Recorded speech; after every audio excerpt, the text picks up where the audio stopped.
হঠাৎ যদি আজরাইল হাজির হইয়া যায়, আজরাইল আলাইহিস সালামকে যদি আল্লাহ পাঠায় দেয়, আর আজরাইল আইসা যদি দেখি তোর হাতে নাচ গানের মোবাইল, তুই বসে বসে নাচ দেখতেছো, গান শুনতেছো, আজান হইতেছে, তোর গানের আওয়াজ বন্ধ হয় না, তোর নাটক বন্ধ হয় না, কত মেয়ের চরিত্রের উপরে আঘাত করতেছো, কত মানুষের জীবনটাকে দুনিয়ার থেকে বরবাদ করে দিয়েছো। আজরাইল যখন আসবে তোমার সামনে স্বাভাবিক অবস্থায় আসবে না। আল্লাহর নবী বলেন, এই গুনাহগার নাফরমানের সামনে আজরাইল এমন বিকট আকৃতি ধারণ করবে, মাথা আসমানে, পা জমিনে, এক হাত মাশরিক আর এক হাত মাগরিবে, চোখগুলো নীল নদের মতো বড় বড়, দেখিয়া ওর কলিজা উল্টায় যাবে, পাগলের মতো হয়ে যাবে। ও মা বলিয়াও ডাকতে পারবে না, আব্বু বলে ডাকতে পারবে না।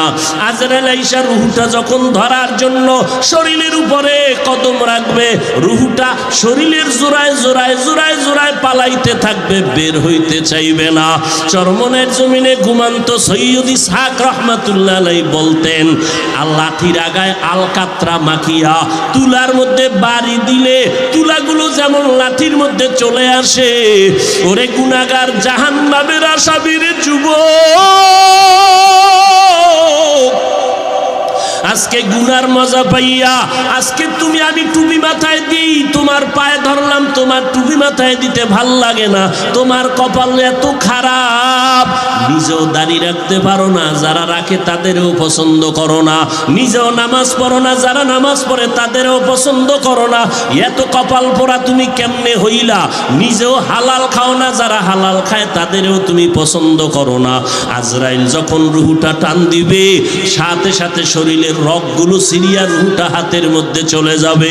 আল্লাহর নবী বলেন, জ্যান্ত বকরির চামড়া খুললে যেমন কষ্ট, এর থেকে শতগুণ কষ্ট বেশি হবে বেনামাজির জান কবজের সময়।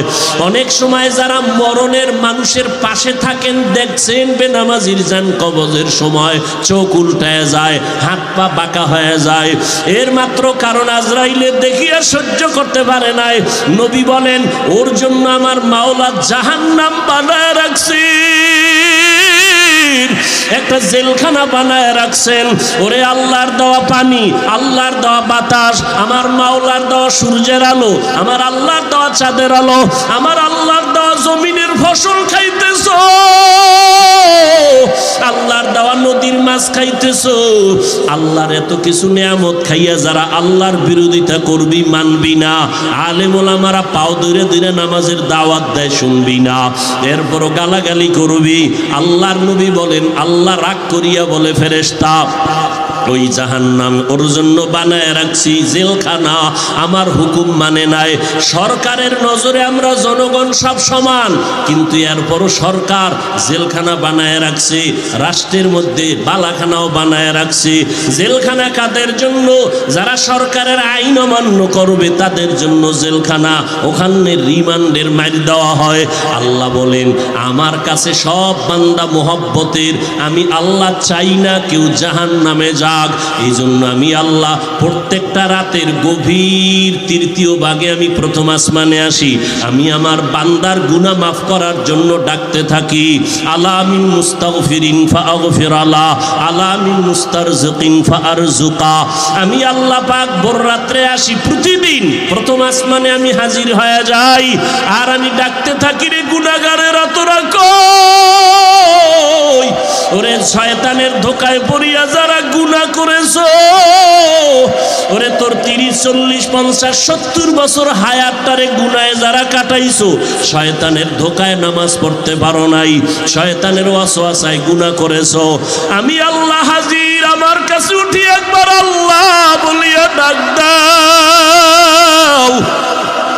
আমি আল্লাহ তোমার গুনাহ মাফ করার জন্য হাজির হয়ে গেলাম। ওরে দুনিয়াতে তো তোমার অপরাধ যদি একটা হয় এক ধরনের মামলা, যদি তুমি অপরাধ 2 লাইনে করো 2 লাইনে 2 ধারায় মামলা, অপরাধ যদি 3 লাইনে করো 3 ধারায় মামলা, এইভাবে কারো বিরুদ্ধে 10টা মামলা 10 ধারায়, কারো বিরুদ্ধে 30টা মামলা 30 ধারায়, 30 ধারার মামলার জন্য 30 বার হাজিরা দেওয়া লাগে এবং রায় 30 রকম হয়। কিন্তু আমার আল্লাহ বলেন, বান্দা তুই জিনার গুনাহ করছো ধারা একটা, তুই মা বাবার সাথে বেয়াদবি করছো ধারা আলাদা, কিন্তু আমার মাওলার কাছে এই ধারা কিন্তু গণনা নাই। তুই 30 বছর 50 বছর 70 বছর গুনাহ করিয়া পাহাড় বানাইছো, আরে বান্দা তুই যদি মাথা নত করিয়া একবার আমি আল্লাহকে আল্লাহ বলে ডাক দিয়া বলো, হে মালিক আমার আমল নামায় গুনার গুনাহ, আমার গুনার কারণে হাত না পাক, আমার চোখ না পাক, আমার জিহ্বা না পাক, আমার অন্তর না পাক, আমার গুনার খবর আমার মা জানে না, আমার ভাই জানে না, আমার অপরাধের খবর আমার ঘরের কেউ জানে না। যদি আমার মা বাবায় জানতো আমি জিনা করি, আমার মা বাবায় লাথি মেরে তাড়ায় দিত। মা বাবা ভাই বোনেরা যদি জানতো আমি চুরি করি, আমার কেউ ভালো জানতো না।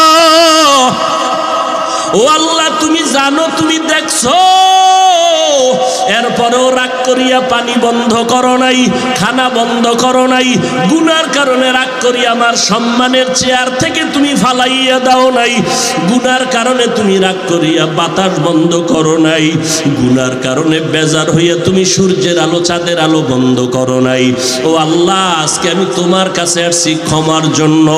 আল্লাহ বলেন, বান্দা তুই একদিন আর 2 দিন না, বছর বছর 70-80 বছর গুনাহ করিয়া বিশাল বড় পাহাড় নিয়ে যদি আমি মাওলার কাছে মাথা নত করিয়া মাসির মাথা বরাবর 1 ফোঁটা চোখের পানি ছেড়ে দিতে পারো, আমি আল্লাহর কাছে যদি দিলটা নরম করে মাওলারে ডাক দিয়ে বলো, আল্লাহ আর গুনাহ করব না,